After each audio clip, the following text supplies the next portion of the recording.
the criticism is rife right now. Your stock picking prowess, as I said, your research, which you are defending multiple times here. I'm wondering what you make of the criticism, whether you think it's gotten too personal, the fact that there is literally now an ETF betting against you. What do you make of that? Well, I find that very interesting, especially the last. When you think about it, it's simply a call. Well, they're shorting innovation, and that seems to me over time that's not going to be a business. If you ask me, consider the source. But they're also not doing any research. They're simply shorting innovation. If they were doing research and could point us to reasons why what we have included in our portfolio is not going to participate in the new world order, then we might have a conversation about it. But the idea of shorting innovation is in America is ridiculous, I think. But here's what I do know.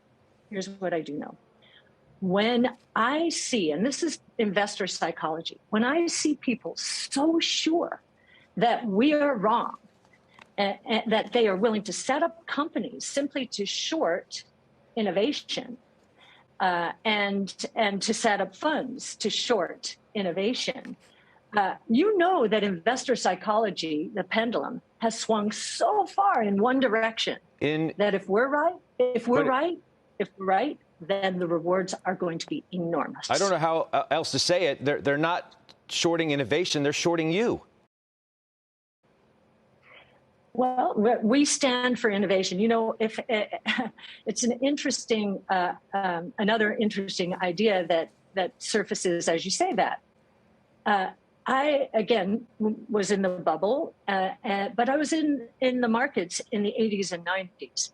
And where did investors go to access exposure to innovation? They went to the NASDAQ.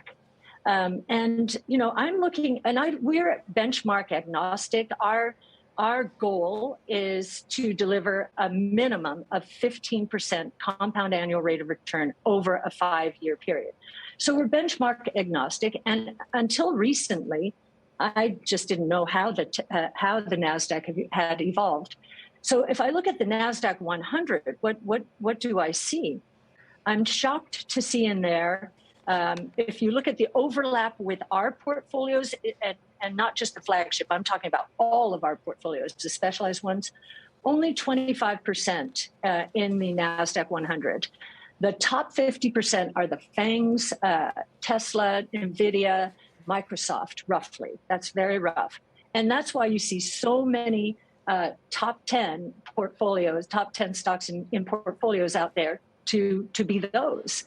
And then if you look further, you see food stocks.